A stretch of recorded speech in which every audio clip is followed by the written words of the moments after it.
Hello students, welcome to our channel we and science. आज हम इस वीडियो में देखेंगे a true story of sea turtles के स्टोरी के क्वेश्चन आंसर्स और साथ में हम करेंगे इंग्लिश वर्कशॉप का कंप्लीट क्वेश्चन आंसर।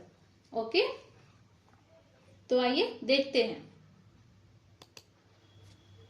शुरू करते हैं हम क्वेश्चन नंबर 1 से। What unusual occurrence did the volunteer notice? Volunteers ने क्या अनयूजुअल देखा? इसके आंसर है वॉलंटियर्स ने बीच पे, कोंकण बीच पे सफेद अंडों के छिलकों को देखा था, जिसके बारे में उन्होंने गांव वालों से पूछा तो उनको बताया गया कि वो टर्टल एग्स हैं, वो कछुओं के अंडे हैं। उन्होंने कभी भी कोंकण बीच पे इस तरीके से कछुओं के अंडे को नहीं देखा था, इसलिए वो उनके लिए अनयूजुअल था। क्वेश्चन नंबर 2 है, why were turtle eggs seen on the beach after it had been sealed to the public? What were the implications? समुद्र तट को जो 1 महीने के लिए बंद कर दिया गया था, उसी 1 महीने के बीच में वहां पे हमने टर्टल एग्स को देखा। इसका क्या कारण है? ओके, तो इसका आंसर होगा, यहाँ पे मैंने आपको इसका आंसर दिया है कि जो समुद्र तट पर जो कछुओं के अंडे देखे गए वो इसलिए थे क्योंकि वहां पे कोई भी इंसान का ह्यूमन एक्टिविटीज नहीं थी। कोई भी इंसान वहां पे बीच पे नहीं आ रहा था, नहीं वहां पे जाके घूम रहा था, जिसकी वजह से कछुए काफी फ्री हो गए थे और वो आसानी से बीच पे आके और बहुत ही आराम से वो वहां पे अपना घोंसला बनाते, गड्ढा बनाते और वहां पे वो अपने अंडे दे सकते थे। वो 1 महीने के लिए वो जो जगह थी वो बंद हुई थी क्योंकि वहां पे जो है वो चांदी की तस्करी हो रही थी, चांदी की खरीद बेच हो रही थी ब्लैक में, जिसकी वजह से उस जगह को 1 महीने के लिए बंद किया गया था। उसके बाद उस 1 महीने में जो कछुए हैं वो वहां पे आते थे और बहुत ही आराम से अपने अंडों को रखते थे, क्योंकि उनको कोई डर नहीं था कि वहां पे लोग आएंगे और उनके अंडों को चुरा लेंगे, जिसकी वजह से वो बहुत ही फ्री होके, बहुत ही निडर होके आराम से वहां पे अपने अंडों को रखा करते थे। क्वेश्चन नंबर 3 है, why have this turtles been protected in India? India में टर्टल्स को क्यों प्रोटेक्ट करना जरूरी है, क्यों प्रोटेक्ट किया जाता है? तो कछुओं को भारत में इसलिए प्रोटेक्ट किया जाता है क्योंकि वो जो हमारा सी है, जो हमारा समुद्र है, वो उसको क्लीन रखते हैं। समुद्र के आसपास के एरिया को वो बहुत ही अच्छे से क्लीन रखते हैं। टर्टल समुद्र के अंदर जो सारे गंदगी होती है वो उनको काफी साफ करते हैं, जिसकी वजह से हमारा पर्यावरण जो है समुद्र के आसपास का जो एरिया है वो बहुत ही ज्यादा साफ सुथरा होता है, जिसकी वजह से हमें भी मदद मिलती है वहां पे घूमने का, और वहां के आसपास के का जो वातावरण है वो काफी अच्छा हो जाता है। और इसीलिए हम चाहते हैं कि ज्यादा से ज्यादा हम टर्टल्स को बचाएं, उनके अंडों को बचाएं। क्वेश्चन नंबर 4 है, why were the people asked to look for eggs और नेस्ट इन द मॉर्निंग? सुबह के टाइम पे क्यों अंडों को देखने के लिए लोगों को भेजा जाता था? तो स्टूडेंट्स, आपको याद होगा कि हमने स्टोरी में देखा था कि जो वॉलंटियर्स थे उन्होंने एक कैंपेन शुरू की थी, जिसमें उन्होंने गांव के कुछ लोगों को इकट्ठा किया था और उनसे कहा था कि वो रोज सुबह जाके बीच पे घूमे, जिससे कि वहां पे जो कछुए आते हैं और जो उन्होंने जो अंडे रखे होंगे वो उनको बहुत ही सावधानी पूर्वक से वहां से उठाकर एक सुरक्षित जगह पे जाके रखेंगे, जिससे क्या होगा कि वो उन अंडों की रक्षा कर पाएंगे, उनको चोरी होने से बचा पाएंगे। ठीक है, इसलिए उन्होंने सुबह के टाइम पे लोगों को वहां पे बीच पे भेजा था, उनके अंडों को, उनके जो घोंसले हैं उनको देखने के लिए। क्वेश्चन नंबर 5 है, the elderly person had seen the hatchlings for the first time, what does it indicates? जो बुजुर्ग आदमी है उन्होंने पहली बार कछुए के छोटे बच्चों को इस तरीके से घूमते हुए देखा। ये लाइन हमें क्या बताना चाहती है, इसका क्या मतलब है? तो इसका आंसर है कि वो जो बुजुर्ग आदमी थे उन्होंने, जब वो स्कूल में थे, जब वो छोटे थे, तो उन्होंने कई बार कछुओं के अंडों को देखा था, लेकिन उन्होंने कभी भी कछुए के ऐसे छोटे बच्चे को नहीं देखा था, उसको ऐसे इस तरीके से बीच पे घूमते हुए वो नहीं देखा था। इससे हमें ये समझ में आता है कि हम इंसान जो है वो हम कछुओं के लाइफ में इतना ज्यादा इंटरफेयर करते हैं कि वो अक्सर जिंदा नहीं रह पाते, वो अक्सर मर जाते हैं। समुद्र में दौड़ते हुए जो हम छोटे बच्चों को देखते हैं वो हमें ये बताता है कि हमें किस तरीके से उनको प्रोटेक्ट करके रखना चाहिए, उनके अंडों को प्रोटेक्ट करना चाहिए, जिससे कि हम उनके छोटे छोटे बच्चों को देख सकते हैं, उनको जिंदा रहने का मौका मिल सकता है, जिससे कछुओं की जो जो जिंदगी है वो थोड़े लंबे टाइम तक चलेगी और वो समुद्र के अंदर जाके समुद्र को क्लीन भी रख सकते हैं। ठीक है। क्वेश्चन नंबर 6 है, why was it necessary to undertake turtle protection on a large scale? हमें बड़े स्केल पे टर्टल्स को क्यों प्रोटेक्ट करना चाहिए? तो इसका आंसर है कि हमें बड़े स्केल पर टर्टल को प्रोटेक्ट करना जरूरी है, क्योंकि वो हमारे समुद्र को साफ रखते हैं, उनके आसपास के एरिया को साफ रखते हैं, जिसकी वजह से हमारा जो वातावरण है, हमारा जो पर्यावरण है वो बहुत ही ज्यादा साफ रहता है और उससे हमें भी बहुत ज्यादा फायदा होता है। इसलिए हमें उनको बचाना चाहिए, उनको प्रोटेक्ट करना चाहिए। क्वेश्चन नंबर 7 है, why were those who had stolen the eggs earlier involved in the work of protection? Give at least 2 reason. जो लोग पहले अंडों को चुराया करते थे उनको हम प्रोटेक्शन के लिए क्यों रख रहे हैं, उन लोगों को हम उसी अंडों का प्रोटेक्शन देने के लिए हम उनको क्यों रख रहे हैं? एटलीस्ट 2 रीजन बताइए। ठीक है। तो इसका आंसर है कि जो लोग अंडों को चोरी करते थे हम उनको ही उनके प्रोटेक्शन के काम में लगा रहे हैं, क्योंकि फर्स्ट रीजन है कि उनका जो अनुभव है, उनका जो तरीका है, जिस तरीके से वो उन अंडों को नष्ट कर देते हैं, उनको हम इस बारे में बता सके कि वो हमारे लिए कितना इम्पोर्टेंट है और हमको उनको बचाना क्यों जरूरी है। हम इसकी एजुकेशन उनको देते हैं कि हमें किस तरीके से अंडों को प्रोटेक्ट करना चाहिए, ये हमारे लिए बहुत जरूरी है। दूसरा पॉइंट ये है कि अगर वो इन अंडों को हानि नहीं पहुंचाएंगे, अगर वो इनको बचाएंगे तो उनसे उनको कई तरह के फायदे हो सकते हैं। जैसे कि जो सी है वहां पे टर्टल्स के छोटे छोटे बच्चे जब वहां पे रहेंगे बहुत सारे बड़ी मात्रा में, तो बहुत सारे टूरिस्ट भी वहां पे आएंगे उनको देखने के लिए, जिससे कि उनके गांव में पैसा आएगा और उनका इनकम जो है वो बढ़ जाएगा और उनके लाइफस्टाइल में भी कोई प्रॉब्लम नहीं आएगी और उनके जो आसपास का जो एरिया है, जो समुद्र के आसपास का एरिया है, वो भी अच्छे से साफ रहेगा। उनको उसके लिए अलग से कोई मेहनत या अलग से पैसे खर्च करने की जरूरत नहीं पड़ेगी। ओके। क्वेश्चन नंबर 8 है, what do the homestay families do? Homestay जो क्लब बना था जहां पे लोगों ने अपने घरों को होमस्टे का नाम दिया था, वो क्या करते हैं, उनके फैमिलीज क्या करते हैं?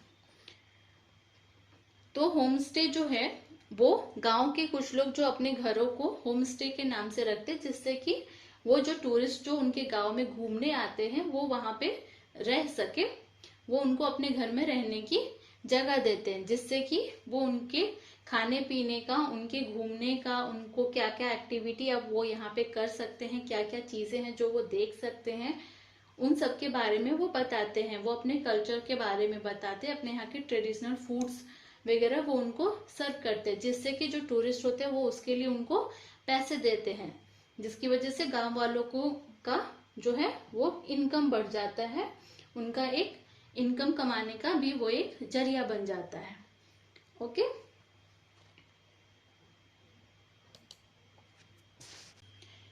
तो स्टूडेंट्स हमने अभी खत्म किया स्टोरी के बीच में जो क्वेश्चन आंसर थे उनको। अब हम नेक्स्ट देखते हैं इंग्लिश वर्कशॉप को। ओके स्टूडेंट्स, हमारे इंग्लिश वर्कशॉप का क्वेश्चन नंबर 1 है, Form groups, discuss the first two paragraphs, try to present their content in the following of a series of conversation among the A है volunteers और B है the volunteers and the villagers। तो students हमको यहाँ पे क्या करना है, हमको दो पार्ट में एक कन्वर्सेशन रेडी करना है। ए है हमारा वॉलंटियर्स का और बी है हमारा वॉलंटियर्स के साथ विलेजर्स का।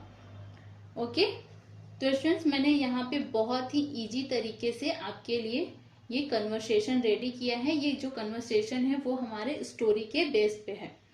जो स्टोरी में हमें आपको बताया था, हमने आपको जो समझाया था, ये बिल्कुल उसी के ऊपर बनाया गया है, बहुत ही इजी तरीके से। तो आप इसको जब आप पढ़ोगे तो आपको समझ में आ जाएगा कि ये स्टोरी, ये जो कन्वर्सेशन है वो बहुत ही इजी है। तो आप ये खुद से पढ़ के देख सकते हैं।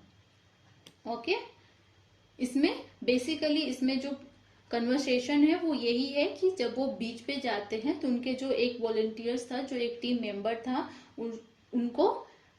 उनको एक टर्टल्स के जो अंडों के छिलके मिले थे और उन्होंने अपने दूसरे वॉलंटियर्स को बताया कि ये देखो, ये बहुत ही अनयूजुअल चीज है, ये शायद किसी पक्षी या किसी और चीजों का अंडा है। तो फिर वो उसके बारे में गांव वालों से पूछने जाते हैं और फिर गांव वाले उनको बताते हैं कि ये कछुए के अंडे के छिलके हैं। फिर वो इसके बारे में सोचते हैं कि हमको अब इसके बारे में स्टडी करना चाहिए कि यहाँ पे बीच पे जो कछुओं के अंडे कहाँ से आए, उनके जो छिलके हैं हमको मिले हैं वो यहाँ पे कैसे आए। तो ये बेसिकली कन्वर्सेशन इसी के ऊपर है। ठीक है, कन्वर्सेशन बी जो है वो है वॉलंटियर और विलेजर्स के बीच में। जैसे कि मैंने आपको स्टोरी में बताया था कि जो वॉलंटियर्स है वो गांव वाले से बात करते हैं कि ये टर्टल्स के अंडे यहाँ पे कैसे आए। तो गांव वाले उनको उसके बारे में बताते हैं कि ये जो जगह थी वो 1 महीने के लिए बंद था क्योंकि वहां पे सिल्वर स्मगलिंग हो रही थी, उसकी वजह से। और उसी के बीच में जो बीच है वहां पे टर्टल्स आए और उन्होंने अपने अंडे दिए। बेसिकली गांव वालों ने अपनी स्टोरी भी बताई कि वो कैसे उनके अंडों को चुरा लेते हैं और वो उनको खा जाते हैं या फिर मार्केट में बेच देते हैं, जिनकी बातों को सुन के उनको फिर बुरा लगता है और वो फिर उसके बारे में सोचते हैं और क्या करना चाहिए उसके लिए वो बात करते हैं। ठीक है, तो ये था कन्वर्सेशन है, ये आप एक बार पढ़ सकते हो। इसमें बहुत ही सिंपल तरीके से मैंने आपके लिए आंसर रेडी किया है, तो ये आप देख सकते हो। अब हम देखेंगे क्वेश्चन नंबर 2 को। Okay, prepare a short note on A sea turtle with the help of information given in the passage. जो पैसेज वहां पे दिए हुए हैं उनको लेकर के हमको एक शॉर्ट नोट रेडी करना है, एक छोटा सा पैराग्राफ बनाना है। ठीक है, तो ये मैंने आपके लिए आंसर रेडी किया है। मैं आपको बताती हूँ इस आंसर में क्या क्या लिखा है। जो समुद्री कछुए हैं वो हमारे लिए एक महत्वपूर्ण जानवर हैं जो समुद्र को साफ रखने में मदद करते हैं। समुद्र में 7 प्रकार के कछुए होते हैं, जिनमें से 5 तो भारत में ही पाए जाते हैं। महाराष्ट्र में हमें हरे कछुए, हॉकबिल और ऑलिव रेडले कछुए दिखाई देते हैं। ऑलिव रेडले कछुए महाराष्ट्र के तट पर हमेशा ही अपना घोंसला बनाते हैं। जो फीमेल कछुआ होती है वो सिर्फ अंडे देने के लिए किनारे पे आती हैं और फिर वो वापस समुद्र में चली जाती हैं। वो जब एक बार अंडे दे देती हैं तो वो फिर वापस नहीं आती हैं। और वो उनका जो घोंसला होता है वो लगभग आधा मीटर गहरा होता है, जिसमें आमतौर 100 से 150 अंडे होते हैं। वो जो अंडे हैं वो 40 से 45 डेज में लगभग रेडी हो जाते हैं। वो उन अंडों के अंदर जो छोटे बच्चे होते हैं वो उन अंडों को फोड़ के बाहर आ जाते हैं और फिर वो छोटे छोटे जो कछुए होते हैं वो धीरे धीरे करके समुद्र की ओर जाने की कोशिश करते हैं। और हालांकि जो छोटे कछुए होते हैं वो बहुत ही ज्यादा कमजोर होते हैं और कई बार वो समुद्र तक जाने से पहले ही मर जाते हैं, जिसकी वजह से सिर्फ कुछ ही कछुए जो हैं वो बच पाते हैं। इसके अलावा जो कछुए के अंडे हैं वो अक्सर गांव वालों के द्वारा या तो बेच दिए जाते हैं या फिर वो खा जाते हैं, जिसकी वजह से दुनिया में इन कछुओं को बहुत ज़्यादा प्रॉब्लम होती है, उनको अपने लाइफ को सरवाइव करने में बहुत ज़्यादा प्रॉब्लम होती है, जिससे कि हमको उन कछुओं को बचाना चाहिए, उनको प्रोटेक्ट करना चाहिए। ओके, क्वेश्चन नंबर 3 है, prepare a poster to illustrate how the turtle eggs were are protected including the following in the poster। ये कुछ पॉइंट्स दिए गए हैं जिनको यूज करके हमको पोस्टर बनाना है, जैसे कि सी टर्टल्स के पिक्चर देने हैं, साथ में उनका हैबिटेट बताना है, और उनके जो नेस्ट होते हैं, उनके जो एग होते हैं, उनके बारे में भी बताना है, और हमें एक पिक्चर ऐसा दिखाना है जिसमें हम उनके नेस्ट को कैसे प्रोटेक्ट करते हैं, उसका एक पिक्चर दिखाना है। और साथ में हमें एक पोस्टर बनाना है जिसमें हम लोगों को ये बता सके कि हम कैसे हमको उनको बचाना चाहिए, या हमको उनको उनके आसपास कितने डिस्टेंस पे रहना चाहिए। और फिर जो अचीवमेंट हुई थी, जो वॉलंटियर्स ने जो अचीवमेंट की थी उनको प्रोटेक्ट करने का, उसके बारे में भी हमें एक डेटा देना है। ठीक है, तो स्टूडेंट्स मैंने आपके लिए यहाँ पे रेडी किया है, ये देखिए, ये है उनके अंडे, साथ में हमने बनाया है नेस्ट जिसमें कि वो उनको लाके रखा जाता था, जिससे कि उनके अंडे सुरक्षित रहे। इनके आसपास आप देख सकते हैं यहाँ पे जो है वो जाल लगे हुए हैं, नेट जो लगा है वो तार का नेट लगा है, जिससे कि उनके अंडों को कोई चोरी नहीं कर सके। साथ ही यहाँ पे हमने आपको डेटा भी दिया है कि जो कछुए होते हैं उनको कितना ज्यादा बचाया गया था, उन्होंने क्या सर्वे किया था, और उन्होंने जो कैंपेन स्टार्ट की थी उससे उनको कितना फायदा मिला। तो मैं आपको बताती हूँ, ये जो अंडे हैं मैंने आपको पहले भी बताया है कि वो लगभग 100 से 150 अंडे देते हैं, जो कि 40 to 45 डेज में रेडी हो जाता है, वो मैच्योर हो जाता है, और उसमें जो बच्चे होते हैं वो वहां से बाहर निकल जाते हैं। नेस्ट के बारे में मैंने आपको बताया था कि हम उसे लगभग 3 इंच के 1 इंच बाय 3 इंच का हम एक नेस्ट बनाते हैं, जिसके अंदर की वो आराम से जो कछुए हैं वो जा सके, वहां से निकल भी सकते हैं, और उनके अंडे को वहां पे सुरक्षित रखा जाता है। बस वहां पे क्या है कि कोई भी बाहरी इंसान उन नेट के अंदर नहीं जा सकता, उनको वहां से, उनके अंडों को वहां से वो चुरा नहीं सकता। बस हम इतना ध्यान में रखते हुए उनके लिए एक छोटा सा नेस्ट बनाते हैं। ठीक है, मैंने आपको बताया था कि सह्याद्री निसर्ग मंडाल में सक्सेसफुली उन्होंने 7,610 हैचलिंग्स फ्रॉम 2000 से 2006 तक उन्होंने जो प्रोटेक्ट किया था, ऑलमोस्ट उन्होंने 5 नेस्ट को प्रोटेक्ट किया था, और सक्सेसफुली उन्होंने ये कंप्लीट किया था। उसके बाद हमारा नेक्स्ट पिक्चर है टर्टल्स के बारे में, कि वो 15 ईयर्स के जब वो होते हैं तो वो मैच्योर हो जाते हैं, वो अंडे देने के लिए रेडी हो जाते हैं, और वो उसी जगह पे वापस आते हैं जहाँ पे उनका जन्म हुआ था, और फिर वो अपने जो नेक्स्ट अंडे होते हैं वो उनको वहां पे ही देते हैं, और फिर वो वापस अपने समुद्र में चले जाते हैं, जिससे कि वहां से वो फिर कभी भी वापस नहीं आते हैं, वो अपने अंडों को देखने के लिए फिर वापस नहीं आते हैं। ठीक है, नेक्स्ट हमने बनाया है कि उनको कैसे प्रोटेक्ट करना है, उसके बारे में लोगों को जो अवेयरनेस देना है, उसके लिए हमने एक पोस्टर बनाया है। इसमें हमने लिखा है कि this is a kind appeal to everyone to follow the rules. Please do not walk or sit in the nest and avoid disturbing these animals while they lay their eggs. जब कछुए अपने अंडे को दे रहे होते हैं तो उनके आसपास नहीं घूमे, उनको कोई परेशानी नहीं करे, उनको कोई डिस्टर्ब नहीं करे। ओके, तो ये था हमारा पोस्टर और उसके आंसर।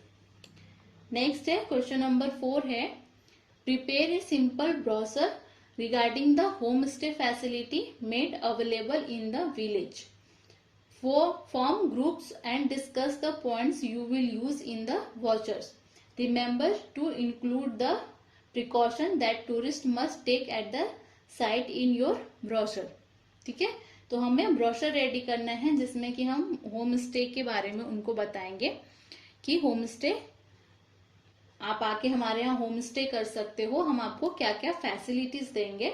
साथ ही उनको ये भी बताना है कि जो टूरिस्ट आएंगे उनको क्या नहीं करना है, मतलब उनको जैसे कि उनको थोड़ा डिस्टेंस बना के रखना होगा कछुओं से, कछुओं को बच्चों को हाथ नहीं लगा सकते वैसा। ठीक है, तो ये मैंने आपके लिए ब्रोशर्स रेडी किया है, आप चाहे तो खुद से भी गूगल सर्च करके या फिर नेट के थ्रू अपने लिए एक अलग अच्छा सा ब्रोशर बना सकते हैं। ठीक है, ये देखिए हमने आपके लिए ये भी experience authentic village home stay का एक ब्रोशर बनाया है, जिसमें हमने आपको ये लिखा है कि हम आपको एक कंफर्टेबल और वेल फर्निश्ड रूम देंगे और जो भी बेसिक नीड्स होती है वो हम आपके लिए तैयार रखेंगे।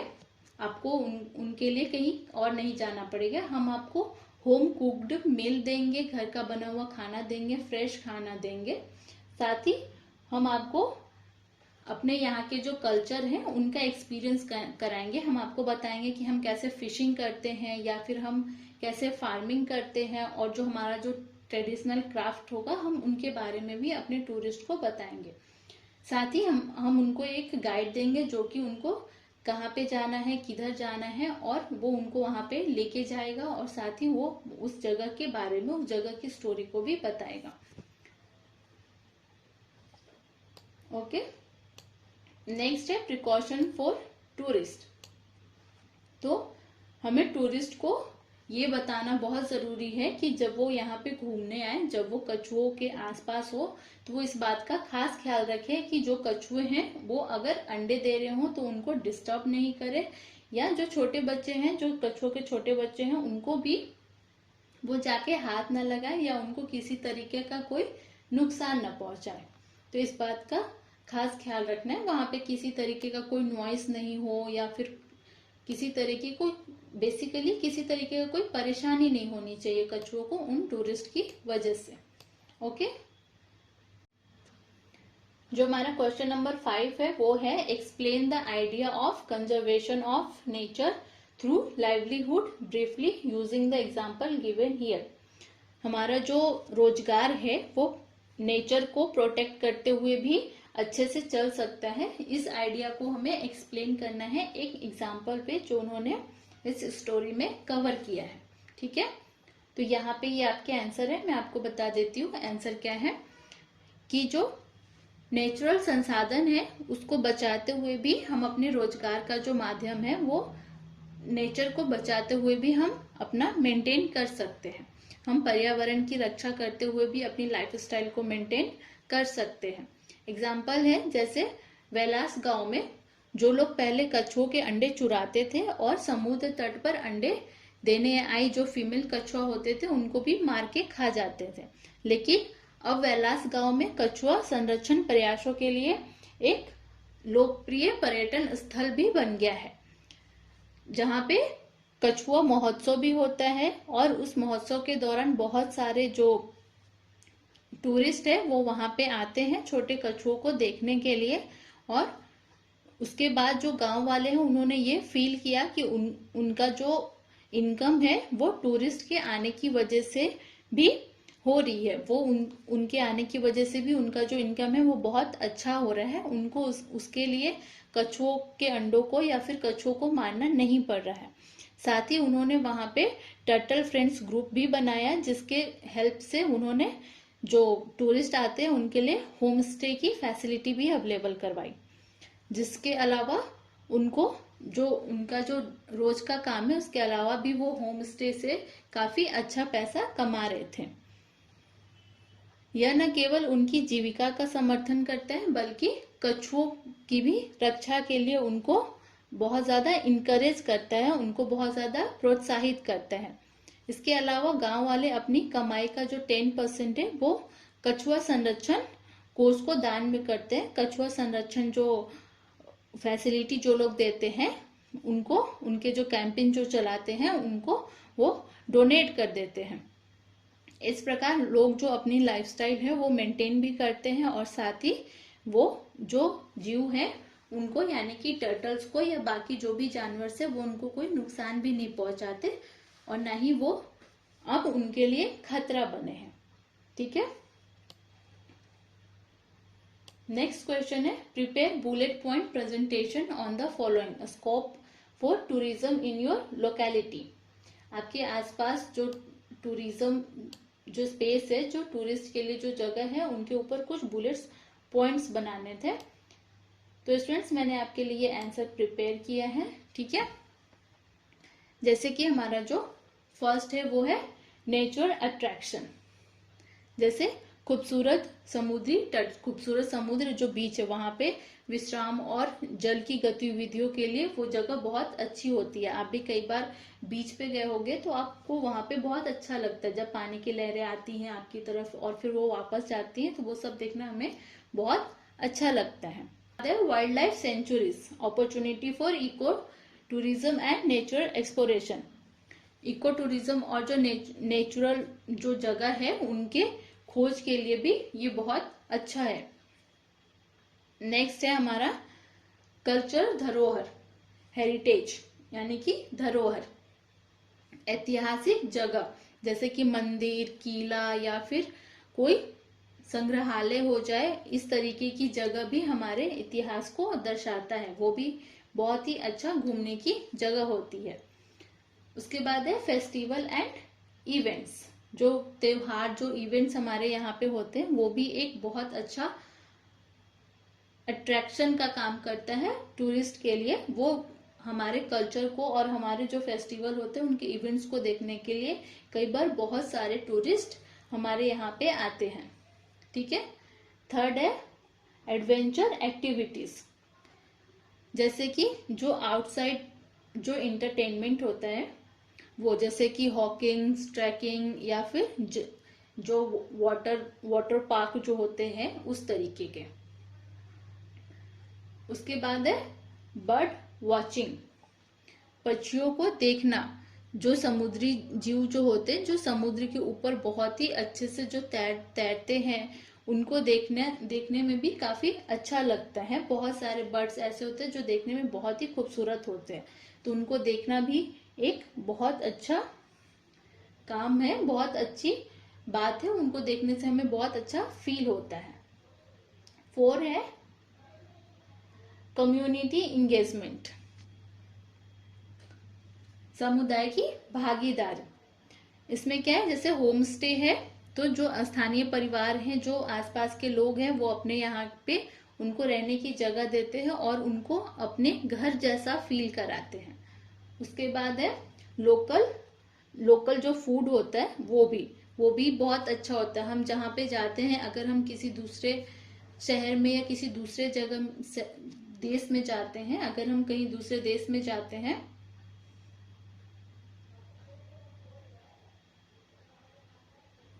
नेक्स्ट है कम्युनिटी इंगेजमेंट, जैसे कि होम स्टे।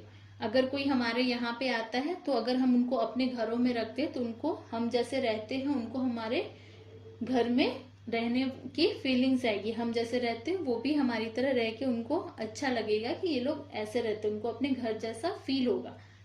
उसके बाद नेक्स्ट है लोकल फूड, जो हम जिस तरीके का खाना खाते हैं। मान लो अगर आप किसी दूसरे देश में गए तो वहां पे जो वहां का जो फेमस फूड होता है वो खाना अगर आप खाओगे तो आपको बहुत अच्छा लगेगा। वहां का जो ट्रेडिशनल डिश होता है वो खाना पसंद आता है।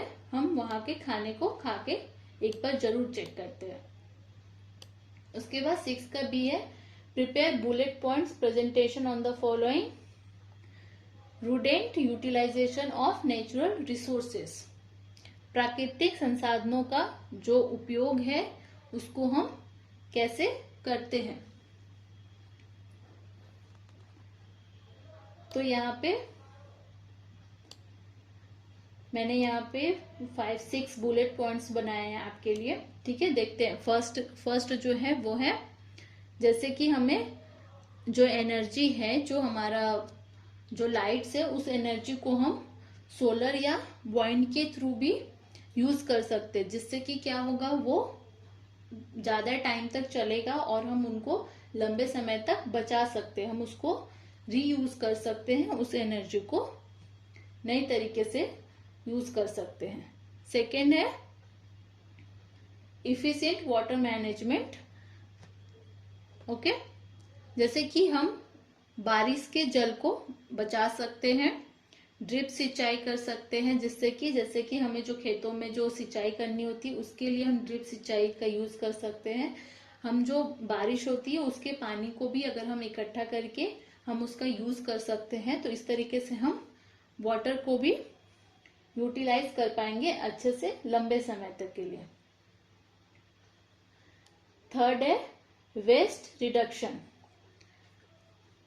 जो भी जिन चीजों को भी हम रिसाइकल कर सकते हैं, जिन चीजों के लिए भी हम कंपोजिस्टिंग का यूज कर सकते हैं, वो चीज हमें करना चाहिए, जिससे क्या होगा कि जो हमें जो संसाधन चाहिए, हमें जो चीजों की जरूरत होगी, उसका हम वापस से उसको हम यूज कर सकते हैं। फोर्थ है रिस्पॉन्सिबल फॉरेस्ट्री। फोर है रिस्पॉन्सिबल फॉरेस्ट्री, जैसे कि हमें जो वन है उनको बहुत ही जिम्मेदारी के साथ काटना चाहिए, जिससे कि किसी भी जो फॉरेस्ट में जो जानवर रहते हैं उनको किसी भी तरीके का कोई नुकसान नहीं हो, उनके जो जीवन है, उनका जो स्वास्थ्य है, उसके ऊपर कोई प्रॉब्लम नहीं है।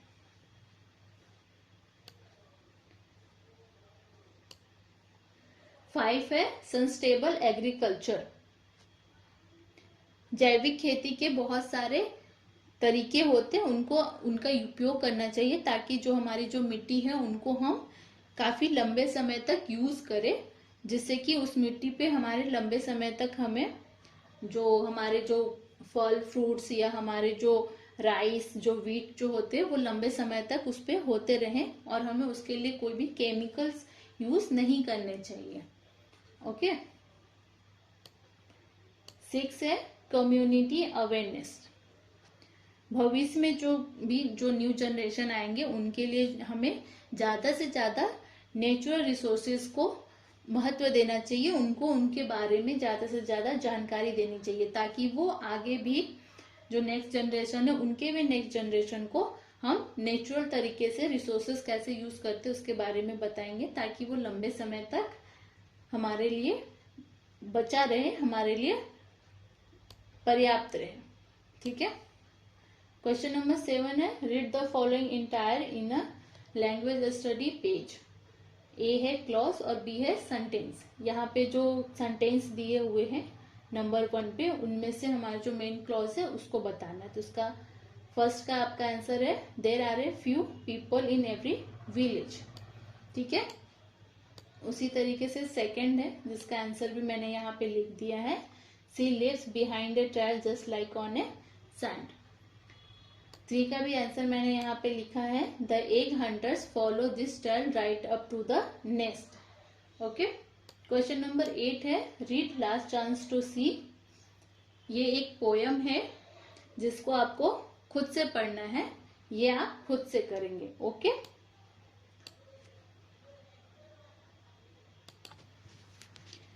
स्टूडेंट्स, अभी हमने कंप्लीट किया सी टर्टल्स के क्वेश्चन आंसर को और इंग्लिश वर्कशॉप को। अब हम अपने नेक्स्ट वीडियो में करेंगे चैप्टर 2.3 समवन्स मदर।